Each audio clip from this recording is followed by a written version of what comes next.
नाज़रीन आदाब, आप देख रहे हैं उर्दू खबरनामा और आपके साथ मैं हूं आपका मेजबान इनामुल हक। आइए पहले नजर डालते हैं खास खबरों पर। वज़ीर आला उमर अब्दुल्ला का बयान अवाम की तौहीन करार। मेंबर पार्लियामेंट आगा रूहुल्लाह का सख्त रद्द-ए-अमल। कहा जो अवाम आपको मुंतखब करते हैं उन्हीं से खौफ न खाने का बयान हैरान कुन और मायूस कुन है। मियां अल्ताफ का वज़ीर आला उमर अब्दुल्ला को इंतिबाह। आगा रूहुल्लाह की हिमायत में बोले अवामी मसाइल पस से पुश्त, हुकूमत सिर्फ बीजेपी पर बहसों में मसरूफ। साबिक वज़ीर आला जम्मू कश्मीर महबूबा मुफ्ती का नेशनल कॉन्फ्रेंस पर बड़ा हमला। बोली बडगाम के अवाम के एतमाद से गद्दारी की गई, अब वक्त है असल क़यादत चुनने का। आगा सैयद मुंतज़िर मेहदी के हक में खुलकर हिमायत। कहा यही वो क़यादत है जो अवाम के दुख दर्द को समझती है।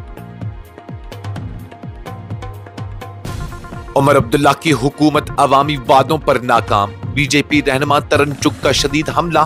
कहा यह हुकूमत जम्मू कश्मीर की तारीख का सियाह बाब साबित हुई। जम्मू कश्मीर असेंबली में पीर को पेश होगा रेंट अथॉरिटी बिल 2025। अराकीन असेंबली की तनख्वाहों में इजाफे से मुतल्लिक रिपोर्ट भी ऐवान में की जाएगी पेश।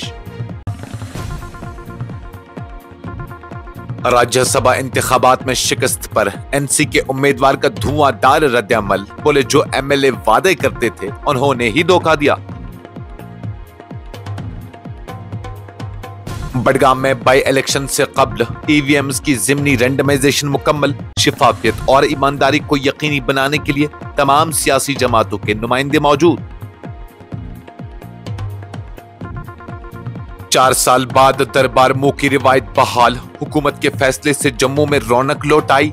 सरमाई दारुल हुकूमत में तज़यीन और आराइश की मुहिम तेज। सरकारी दफातर और सड़कों की खूबसूरती पर खुसूसी तवज्जो।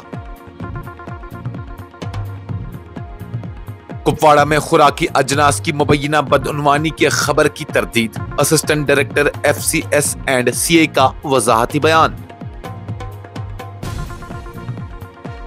श्रीनगर में 6 रोज बाद जहलम से 45 साला शख्स की लाश बरामद। SDRF और पुलिस की मुश्तरका कोशिशें कामयाब।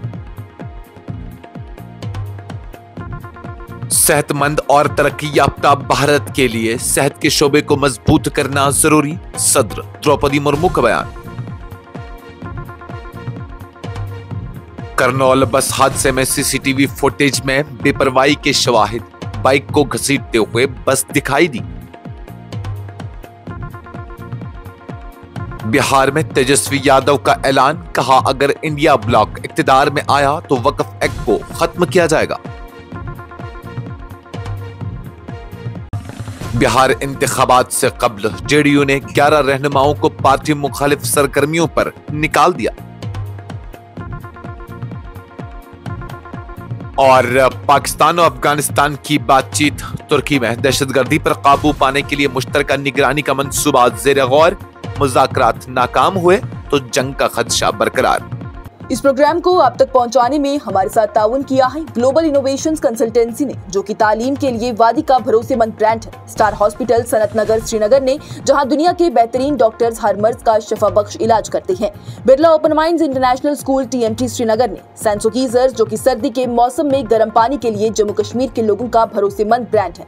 और Al Fazal tour and travels Anantnag Kashmir ने, जो हज, उम्रा और जियारत के लिए बेहतरीन खिदमत फराहम करते हैं। नेशनल कॉन्फ्रेंस के सीनियर रहनुमा और मेंबर पार्लियामेंट आगा रूहुल्लाह ने वज़ीर आला उमर अब्दुल्ला के उस बयान पर सख्त बरहमी का इजहार किया है जिसमें उन्होंने कहा था कि वो रिजर्वेशन के मामले पर अवाम से खौफ ज़दा नहीं है। आगा रूहुल्लाह ने उस बयान को अवामी मैंडेट की तौहीन करार देते हुए कहा कि जो लोग आपको इक़्तिदार में लाए उन्हीं के खिलाफ जाना एक अफसोसनाक तर्ज सियासत है।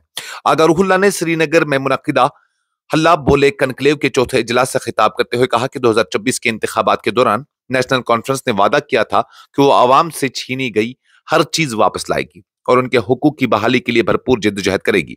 मगर इक़्तिदार में आते ही पार्टी ने सिर्फ रियासती दर्जा तक अपनी लड़ाई महदूद कर दी है। उन्होंने कहा कि इंतखाबात से कब्ल नेशनल कॉन्फ्रेंस ने दीगर जमातों पर बीजेपी से रवाबित के इल्जामात लगाए थे, मगर आज वही जमात उन्हीं पॉलिसियों पर चल रही है जिनकी हिमायत बीजेपी के इत्तेहादी किया करते थे।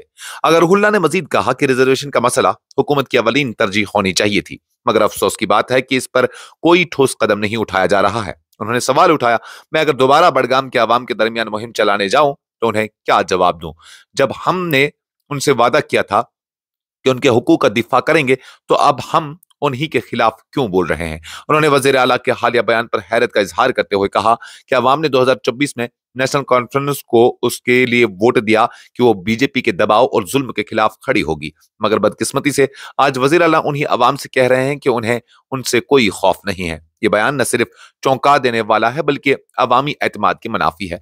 अगर रुहुल्लाह ने मजीद कहा कि अगर वजीर आला को किसी से बेखौफी दिखानी थी तो वो दिल्ली से दिखाते, न कि उन अवाम से जिन्होंने उन पर भरोसा करके वोट दिया। नेशनल कॉन्फ्रेंस के सीनियर रहनुमा और रुकन पार्लिमान मियां अल्ताफ अहमद लारवी ने मौजूदा हुकूमत की कारकर्दगी पर शदीद तनकीद करते हुए कहा कि जम्मू कश्मीर में नई हुकूमत के कयाम के बाद से न कोई सियासी पेशरफ्त हुई है और न ही अवामी सतह पर कोई इंतजामी बेहतरी देखी गई है। उन्होंने वाज़ह तौर पर कहा कि वज़ीर आला उमर अब्दुल्ला को अब मुहासबा करना होगा और बयानात के बजाय अमली तर्ज हुक्मरानी पर काम करना होगा। मियां अल्ताफ ने श्रीनगर के रेडिसन कलेक्शन में मुनक्किदा हल्ला बोले कनक्लेव के चौथे इजलास से खिताब करते हुए अपने हमजमात आगा रूहुल्लाह मेहदी की खुलकर हिमायत की और कहा कि उनकी तनकीद बजा है क्योंकि हुकूमत ने 2024 के इंतखाबी वादों को पूरा करने में नाकामी जाहिर की है। उन्होंने कहा यह कहना गलत होगा कि उमर साहब सही रास्ते पर हैं, क्योंकि ऐसा कहना दरअसल उनके साथ धोखाधड़ी के मुतरादिफ होगा। उन्हें खुद देखना होगा कि उनके अख्तियारात क्या हैं और वो उन्हें अवामी खिदमत के लिए कैसे इस्तेमाल कर सकते हैं। मियां अल्ताफ ने कहा कि जम्मू कश्मीर की सियासत इस वक्त महज बीजेपी के साथ ताल्लुकात या मुखालिफत के बहसों तक महदूद होकर रह गई है, जबकि असल अवामी मसाइल पर कोई बात नहीं हो रही है। वजीर आला को वो लीडर बनना चाहिए जो अवाम के दुख दर्द पर बात करे, न कि सियासी नारेबाजी में वक्त जाया करे। पीपुल्स डेमोक्रेटिक पार्टी की सदर और साबिक वजीर आला जम्मू कश्मीर महबूबा मुफ्ती ने बडगाम में पार्टी कारकुनों के एक बड़े कन्वेंशन से खिताब करते हुए नेशनल कॉन्फ्रेंस पर सख्त तनकीद की है और कहा कि इस जमात ने उन्हीं अवाम से गद्दारी की है जिन्होंने उन्हें इक्तिदार की सीढ़ी चढ़ाई थी। उन्होंने आगा सईद मुंतजर मेहदी को बडगाम हल्के से पीडीपी के उम्मीदवार के तौर पर भरपूर हिमायत देते हुए उन्हें एक मुखलिस, सादा मिजाज और अवाम दोस्त रहनुमा करार दिया जो हर मुश्किल घड़ी में अपनी कौम के साथ खड़े रहे। महबूबा मुफ्ती ने कहा कि उमर अब्दुल्ला की हुकूमत ने जम्मू कश्मीर के नौजवानों के लिए कुछ नहीं किया बल्कि उनके जख्मों पर नमक पाशी की है। उमर अब्दुल्ला के दौरे हुकूमत में हजारों नौजवानों को जेलों में डाला गया, आम लोगों को दीवार से लगाया गया और जो खुद को अवाम की आवाज कहते थे वो इक्तिदार के मजे लेते ही अवाम से मुंह बैठ मोड़ते हैं। पीडीपी सदर ने याद दिलाया कि बडगाम के अवाम ने एक वक्त में उमर अब्दुल्ला को तारीखी मैंडेट दिया था, मगर उन्होंने अवामी उम्मीदों को मायूसी में बदल दिया। बडगाम ने उन्हें कामयाब करके इज्जत दी, लेकिन बदले में उन्हें खामोशी और बेहिसी मिली। अवाम जिन्होंने उन पर भरोसा किया वो आज खुद को धोखा खाया हुआ महसूस कर रहे हैं। उन्होंने मजीद कहा कि नेशनल कॉन्फ्रेंस ने बडगाम को हमेशा एक सियासी जीना बनाकर इस्तेमाल किया, लेकिन कभी तरक्की या अवामी फलाह को तरजीह नहीं दी। साल साल से बडगाम को सिर्फ इलेक्शन के वक्त याद किया जाता है। इक्तिदार हासिल करने के बाद यह जिला हमेशा नजरअंदाज रहा है। अब वक्त है कि बडगाम ऐसे कायद को चुने जो वाकई अवाम से जुड़ा हुआ हो। भारतीय जनता पार्टी के कौमी जनरल सेक्रेटरी और जम्मू कश्मीर के इंचार्ज तरन चुग ने नेशनल कॉन्फ्रेंस की हुकूमत पर जबरदस्त तनकीद करते हुए कहा कि उमर अब्दुल्ला की क़यादत वाली हुकूमत ने अवाम से किए गए इंतखाबी वादों को पूरा करने में बुरी तरह नाकामी जाहिर की है। उन्होंने कहा कि यह दौरे हुकूमत जम्मू कश्मीर की तारीख के सबसे मायूसकुन अदवार में शुमार किया जाएगा, जहां अवाम को सिर्फ नारों और दावों के सहारे छोड़ दिया गया। तरन चुग ने यह बात नगरोटा असेंबली हल्के में बीजेपी उम्मीदवार दिव्यानी राणा के इंतखाबी मुहिम के दौरान एक अवामी जलसे से खिताब करते हुए कही। उन्होंने वज़ीर आला उमर अब्दुल्ला पर इल्जाम लगाया कि उनकी हुकूमत ने रियासत को तरक्की, रोजगार और इस्तेहकाम देने के बजाय मायूसी और इंतशार में धकेल दिया।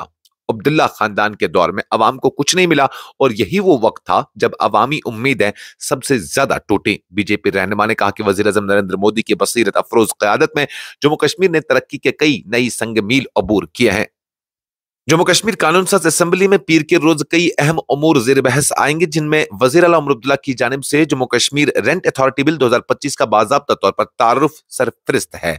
उसके साथ ही असेंबली की खुसूसी कमेटी की रिपोर्ट जो अराकीन असेंबली की तनख्वाहों और पेंशन में नजरसानी से मुतल्लिक है भी ऐवान में पेश की जाएगी। असेंबली सेक्रेटरीट की जानिब से जारी कारोबारी फहरिस्त के मुताबिक पीर 27 अक्टूबर 2025 को सुबह 10 बजे इजलास का आगाज होगा। कार्रवाई का आगाज सवालात के दौर से होगा, जिसके बाद मदद स्पीकर ऐवान के चेयरमैनों के पैनल का ऐलान करेंगे। इजलास में मुख्तलिफ अवामी अहमियत के मामलात पर भी तफसीली बहस मुतवक्का है, जिनमें खुराक, सेहत, ज़राअत और पानी से मुतल्लिक मसाइल को खास तरजीह दी गई है। नेशनल कॉन्फ्रेंस के उम्मीदवार और हाल ही में होने वाले राज्यसभा इंतखाबात में शिकस्त खुर्दा रहनुमा ने अपने ट्वीट में कहा कि कुछ अराकीन असेंबली ने उन्हें और जमहूरी सेक्युलर कुव्वतों को हिमायत देने का वादा किया था, मगर बदकिस्मती और शर्मिंदगी की बात यह है कि उन्होंने अवाम के दिए गए मैंडेट के साथ धोखा किया और पीठ पीछे बैकस्टैबिंग की। एनसी उम्मीदवार ने कहा कि आज वो सबसे बेनकाब हो चुके हैं, उनकी असल फितरत और वफादारी हर किसी के सामने आई है। उन्होंने मजीद दावा किया कि नेशनल कॉन्फ्रेंस को मालूम है कि कौन से एमएलए बीजेपी के हक में चौथी सीट जीतने में मददगार साबित हुए और ये राज मुनासिब वक्त पर अवाम के सामने लाया जाएगा। ये बयान उस वक्त सामने आया जब सियासी हलकों में यह बहस जारी है कि राज्यसभा के हालिया इंतखाबात में किसने किसका साथ दिया और किसने वादों की खिलाफ वर्जी की। बड़गाम असेंबली हल्का नंबर 27 में होने वाले आइंदा बाई इलेक्शन के सिलसिले में जरी इंतखाबात अफसर डॉक्टर बिलाल मोहिद्दीन भट्ट की निगरानी में ईवीएम्स की ज़िमनी रेंडमाइजेशन कामयाबी के साथ मुकम्मल हुई। ये कार्रवाई इलेक्ट्रॉनिक वोटिंग मशीन्स के मैनुअल में दी गई हिदायत के मुताबिक इलेक्शन कमीशन ऑफ इंडिया के तैयार करदा ईवीएम मैनेजमेंट सिस्टम के जरिए अंजाम दी गई। ज़िमनी रेंडमाइजेशन के दौरान 240 बेल्ट यूनिट्स तसादुफी तौर पर मुंतखब किए गए ताकि हर पोलिंग स्टेशन में वोटिंग के लिए 2 यूनिट्स इस्तेमाल हों, क्योंकि इस मर्तबा हल्के में मुकाबला करने वाले उम्मीदवारों की तादाद 17 तक बढ़ गई है। इस अमल के दौरान नेशनल और रियासती सतह पर तस्लीम शुदा सियासी जमातों के नुमाइंदे मौजूद रहे, जिससे मुकम्मल शिफाफियत और मुकर्रर तरीक़ेकार की पाबंदी यकीनी बनी। 4 साल के तवील वक्फे के बाद जम्मू कश्मीर में तारीखी रिवायत दरबार मुंह एक बार फिर बहाल कर दी गई है। वज़ीर आला उमर अब्दुल्ला की क़यादत वाली नेशनल कॉन्फ्रेंस हुकूमत ने इस साल सरमाई दारुल हुकूमत जम्मू में सरकारी दफातर के मुंतकिली के फैसले को अमली जामा पहनाने का आगाज कर दिया है, जिसके बाद पूरे शहर में तज़य्युन और आराइश की सरगर्मियां जोर शोर से जारी है। 2021 में लेफ्टिनेंट गवर्नर इंतजामिया के तहत मुअत्तल की गई इस रिवायत को इस साल दोबारा शुरू करने के फैसले ने जम्मू में एक नई चहल पहल पैदा कर दी है। दरबार मुंह के आगाज के साथ ही मुख्तलिफ महकमों और शहरी इदारों ने सरकारी इमारतों, दफातर, सड़कों और चौराहों की खूबसूरती के लिए खुसूसी मुहिम शुरू की है, ताकि सरमाई दारुल हुकूमत में हुकूमत के कयाम के मौके पर बेहतर इंतजामी माहौल फराहम किया जा सके। ज़राए के मुताबिक सरकारी दफातर की मुंतकिली के सिलसिले में तमाम महकमों को हिदायत दी गई है कि वह आइंदा हफ्ते तक अपनी फाइलों, अमले और जरूरी दस्तावेजात को जम्मू मुंतकिल करें, ताकि नवंबर के आगाज से सरमाई दरबार की बाज़ाब्ता कार्रवाई शुरू की जा सके। शुमाली कश्मीर कुपवाड़ा जिला के assistant director food civil supplies and consumer affairs ने एक मकामी अंग्रेजी अखबार में शाया होने वाली खबर कुपवाड़ा में खुराकी अजनास की बड़ी बदनवानी, शोकाज नोटिस जारी, बड़े तबादले की सख्ती से तरदीद की है और कहा कि रिपोर्ट में बयान करदा हालात हकीकत के आइन मुताबिक नहीं है। असिस्टेंट डायरेक्टर ने वजाहत करते हुए कहा कि मज़कूरा रिपोर्ट एक इब्तिदाई दाखिली जायजे पर मबनी थी, जो कि सप्लाई चेन मैनेजमेंट सिस्टम के तहत मुख्तस और वसूल शुदा खुराकी अजनास के रिकॉर्ड की मामूल की तस्दीक के दौरान देखी गई डेटा की इख्तिलाफात से मुतल्लिक था। यह अमल शिफाफियत और स्टॉक मैनेजमेंट में जवाबदेही को मजबूत करने के लिए मामूल की तस्दीक अमल का हिस्सा है। उन्होंने मजीद कहा कि डायरेक्टरेट सतह पर रिकॉर्ड की गई मुकम्मल जांच पड़ताल के बाद यह वाज़ेह हुआ कि जो इख्तिलाफात नजर आए वो बुनियादी तौर पर तरीक़ेकार और दफ्तरी नव्यत के थे और जिला कुपवाड़ा में किसी किस्म की बदनवानी साबित नहीं हुई। इसलिए मज़कूरा खबर की तफसीलात मौजूदा हक़ाइक़ की अक्कासी नहीं करती और नामुकम्मल मालूमात पर मबनी मालूम होती है। श्रीनगर के ज़ैनाकदल से जहलम दरिया में डूबने वाले 45 साल शख्स की लाश 6 रोज की मुसलसल तलाश के बाद बरामद कर ली गई है। इस कार्रवाई में रियासती डिजास्टर रिस्पांस फोर्स की quick response team, river police और मकामी पुलिस ने मुश्तरका तौर पर हिस्सा लिया। अहलकारों के मुताबिक मरहूम की शिनाख्त मोहम्मद रफीक अहंगर वल्द मोहम्मद जमाल अहंगर साकिना दलाल मोहल्ला ज़ैनाकदल के तौर पर हुई है। मकतूल 20 अक्टूबर को दरिया में डूब गया था और उसके बाद से SDRF, रिवर पुलिस और मकामी पुलिस की टीमें उसकी तलाश में मसरूफ थी। गुज़श्ता रोज की कार्रवाई के दौरान लाश को महफूज तरीके से निकालकर मुतल्लिका हुकाम के सुपर्द किया गया। मकामी पुलिस और SDRF के एहलकारों ने बताया कि डूबने के उस वाक़े की तहकीकात जारी है और अवाम से अपील की गई है कि दरियाओं और दीगर आबी मकामात पर मोहतात रहें ताकि ऐसे हादसात से बचा जा सके। सदर हिंद द्रौपदी मुर्मू ने इतवार को गाजियाबाद उत्तर प्रदेश के अंद्रपुरम में वाक़ा यशोदा मेडिसिटी का इफ्तिताह किया और कहा कि सेहत की सहूलियात कौमी तरक्की में बुनियादी किरदार अदा करती है और अवाम की सेहत का तहफ़्फ़ुज़ हुकूमत और निजी शोबे दोनों के लिए अवलीन तरजीह होनी चाहिए। सदर मुर्मू ने अपने खिताब में बताया कि भारत में सेहत की बुनियादी ढांचे, इदारे और खिदमात मुसलसल मजबूत की जा रही हैं ताकि हर शहरी को मियारी तिब्बी सहूलियात दस्तियाब हो सकें। उन्होंने कहा कि इक़दामात सेहतमंद और तरक्की याफ्ता भारत के लिए बहुत जरूरी हैं। आंध्र प्रदेश के कर्नूल में एक खतरनाक बस हादसे के हवाले से एक सीसीटीवी फुटेज ने इंकिशाफ किया है कि स्लीपर बस ने हिफाजती जवाबित की खिलाफवर्जी करते हुए एक बाइक को घसीटते हुए आग भड़कने से पहले की सूरत हाल पेश की। वाकई में एक शख्स हलाक हुआ और मकामी हुकाम ने जायवको का जायजा लिया। रोड ट्रांसपोर्ट अथॉरिटी और पुलिस की टीमें मौके पर पहुंची और शवाहिद इकट्ठे किए ताकि बस की लापरवाही और हिफाजती उसूलों की खिलाफवर्जी की तफसीलात सामने आ सके। इब्तिदाई तहकीकात से मालूम हुआ कि बस हादसे से पहले बाइक के साथ टकराई जो आग लगने से कबल एक खतरनाक सूरत हाल पैदा कर दी गई। यह हादसा बस ड्राइवर और ट्रांसपोर्ट कंपनी के लिए एक वार्निंग की है कि हिफाजती कानून की खिलाफ वर्जी इंसानी जानों के लिए संगीन नताइज लाहक हो सकते हैं। बिहार असेंबली इंतखाबात के दौरान इंडिया ब्लॉक के उम्मीदवार और लीडर तेजस्वी यादव ने ऐलान किया है कि अगर उनकी जमात इख्तिदार में आती है तो मौजूदा वक्फ एक्ट को खत्म कर दिया जाएगा। उन्होंने कहा कि यह कदम समाजी और कानूनी इस्लाहात के तहत लिया जाएगा ताकि अवाम के मफाद को यकीनी बनाया जा सके। तेजस्वी यादव ने इंतखाबी मुहिम के दौरान यह भी वादा किया कि बिहार के पंचायत राज के नुमाइंदों की अलाउंस दुगनी की जाएगी ताकि मकामी हुकूमत की इस्तेदाद और अवामी खिदमत में इजाफा हो। उन्होंने अवाम से अपील किया है कि वो वोट के जरिए हकीकी तब्दीली और अवामी मफाद की क़यादत को मजबूत करें। बिहार असेंबली इंतखाबात के पेश नजर जनता दल यूनाइटेड ने पार्टी के 11 रहनुमाओं को पार्टी मुखालिफ सरगर्मियों में मुलवस होने के इल्जाम में बर्खास्त कर दिया है। पार्टी के रियासती जनरल सेक्रेटरी चंदन कुमार सिंह के मुताबिक उन रहनुमाओं की बुनियादी रुकनियत भी मुअत्तल कर दी गई है। यह इकदाम ऐसे वक्त में किया गया जब जेडीयू अपने उम्मीदवारों के लिए इंतखाबी मुहिम को मजबूत करने की कोशिश कर रही है और पार्टी क़यादत ने वाज़ा किया कि इंतखाबात से कबल किसी भी अंदरूनी बगावत या गैर मुत्तफ़िक रवैये को बर्दाश्त नहीं किया जाएगा। पाकिस्तान और अफगानिस्तान ने इस्तांबुल में अपनी दूसरी बातचीत का दौर मुकम्मल किया जिसका मकसद सरहद पर दहशतगर्दों की नकलो हरकत पर काबू पाने के लिए एक मुश्तरका निगरानी और निगरान निजाम को कायम करना था। इस दौरान इस्लामाबाद ने वाज़ा किया कि अगर मुज़ाकरात उसके बुनियादी खदशे यानी दहशतगर्दी के मसले को हल करने में नाकाम रहे तो जंग का ऑप्शन अभी भी ज़ेरे गौर है। इस माह के अवाइल में दोनों ममालिक की सरहदी झड़पों में दर्जनों फौज, शहरी और दहशतगर्द हलाक हो गए जिसने जंग जैसे हालात पैदा कर दिए थे। ताहम कतर और तुर्की की सालसी में दोहा में 19 अक्टूबर को मुज़ाकरात के बाद आरजी अमन कायम हुआ। इस्तांबुल में होने वाली बातचीत में तिजारती रुकावटों को दूर करने और तवील मुद्दती सियासी समझौते के इम्कानात पर भी गौर किया गया। पाकिस्तानी हुकाम के मुताबिक मुज़ाकरात में सरहदी सिक्योरिटी और दहशतगर्दी के खिलाफ ताउन को मजबूत बनाने पर भी जोर दिया गया ताकि मुस्तकबिल में दोनों ममालिक के दरमियान अमन और इस्तेहकाम को यकीनी बनाया जा सके। इस खबरनामे में फिलहाल के लिए इतना ही। मजीद खबरों और अपडेट्स के लिए आप बने रहिए न्यूज़ इंसाइडर 24/7 के साथ।